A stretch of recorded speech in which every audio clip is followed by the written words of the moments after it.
Assalamualaikum. Dulu udah pernah ya membahas soal praktek fasting yang berminggu-minggu untuk dapetin healing yang mantep. Tapi subscriber yang baru-baru banyak yang belum paham juga dan ada yang ingin lebih step by step. Kayak lagunya Michael Jackson sih kalau step by step. Jadi izin, ini rada mengulang sedikit dengan sudut pandang yang beda. Pertama pengertiannya dulu nih. Healing di judul kita itu maknanya itu secara luas.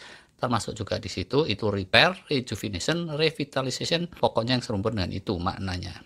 Healing itu apa? Ya maksudnya nyembuh-nyembuhin yang sakit lah gitu. Atau belum sakit tapi kecenderungannya udah mau error, dilempengin lagi kayak gitu. Kalau repair itu perbaikan, semulanya jelek, rusak, dirontokin sekalian dulu, terus diganti baru. Kalau rejuvenation itu peremajaan atau pemudaan kembali yang sifatnya menetralisir marka-marka penuaan seperti yang kemarin sudah kita bahas. Terus ada lagi sih sebetulnya istilah revitalisasi atau revitalization. Semula lemes, loyo, lobat, bisa jadi bugar perkasa kembali kayak gitu.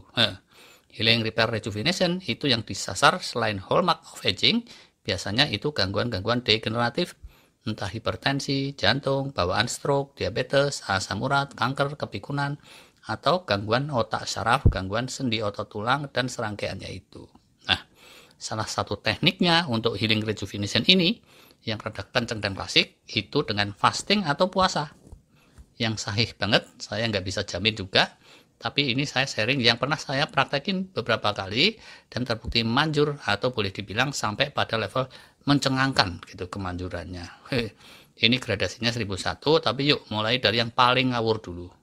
Makan ngawur, porsinya porsi kalap, yang toksik diembat juga kayak gitu. Nah, ini kalau setiap hari gelap gulita. Kalau yang rada tengah-tengah dari itu kalau kita punya pola fasting tipis-tipis. Udah sering kita bahas tuh. Tiap malam sampai pagi perut dikosongin 10-12 jam. Disarankan oleh Profesor Walter Longo yang ahli penuaan. Terus dijadikan pola baku setiap hari jadi gaya hidup. Nggak pernah makan malam, maksimal cuma makan sore.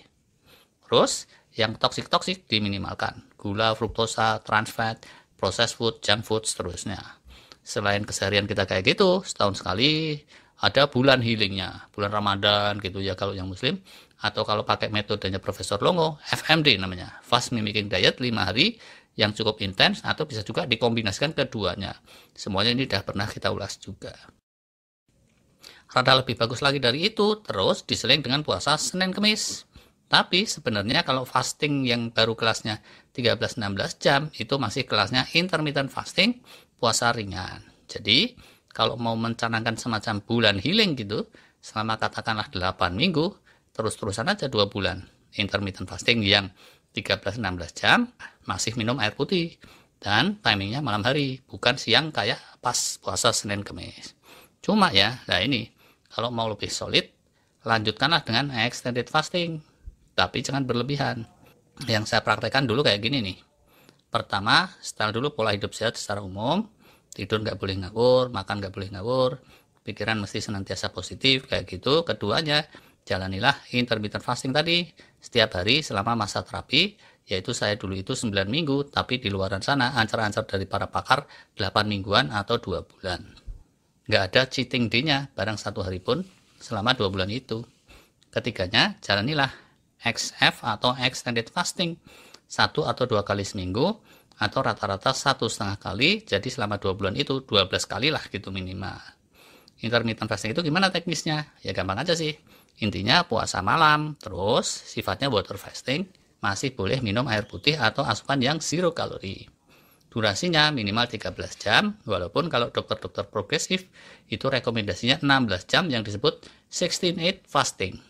Tapi saya kemarin itu kadang 13 jam, 14, 15, kadang 16, atau kalau di rata-rata sekitar 14 jam saja, itu aja ternyata alhamdulillah sudah cukup jos.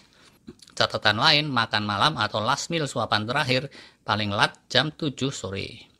Makan paginya breakfast paling cepat jam 8 pagi. Boleh juga kalau makan malamnya sampai jam 8, makan paginya jam 9, pokoknya durasi totalnya minimal 13 jam tadi itu. Berikutnya, yuk kita lihat kalau teknisnya extended fasting itu juga ternyata apa? Nggak ruwet.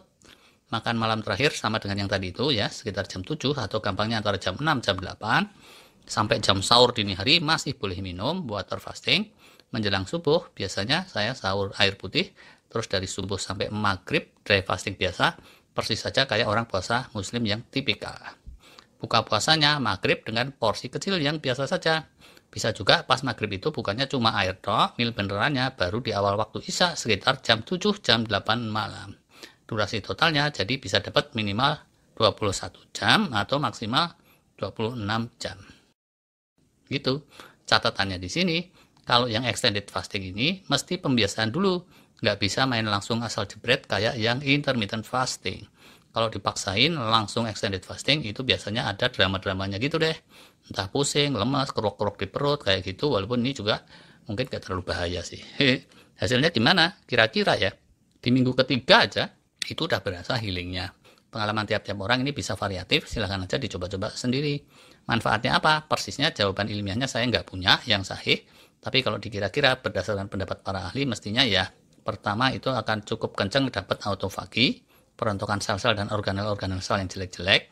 Terus bisa jadi juga lumayan memunculkan hormon-hormon pertumbuhan dan antioksidan yang lebih kencang dari biasanya. Ini penting untuk repair dan penumbuhan kembali sel-sel bugar pengganti yang rontok tadi itu.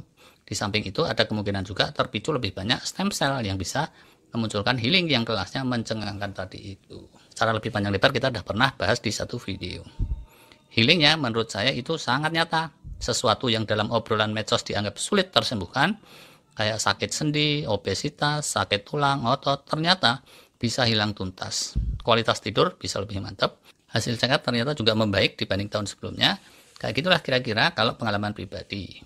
Kalau testimoni yang lain yang pernah saya ikuti di YouTube, itu dari pasien kanker. Dia bilang, kalau habis di kemo biasanya berasa hancur-hancuran. Berubah jadi tinggal tipis-tipis, hancur-hancurannya. Begitu dia sudah praktekin fasting. Selain itu, dengan fasting, dia itu relatif bisa cepat sembuh tuntas dari kankernya. Testimoni lain lagi dari kanalnya Dr. Jason Fung. Insulin resistan atau resistansi insulin, kadar gula darah, diabetes, obesitas juga.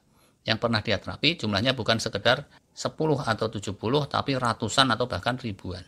Terus, untuk lebih mantap lagi nih, saran beberapa pakar, fasting ini dikombinasi dengan olahraga exercise dan beberapa suplemen yang merupakan booster autofagi atau boosternya AMPK pathway namanya, yaitu awalannya dari autofagi kita dah bahas beberapa kali. Tapi pas dulu itu ya, saya praktek, saya cuma puasa tok, nggak pakai suplemen apa-apa atau olahraga pun juga enggak.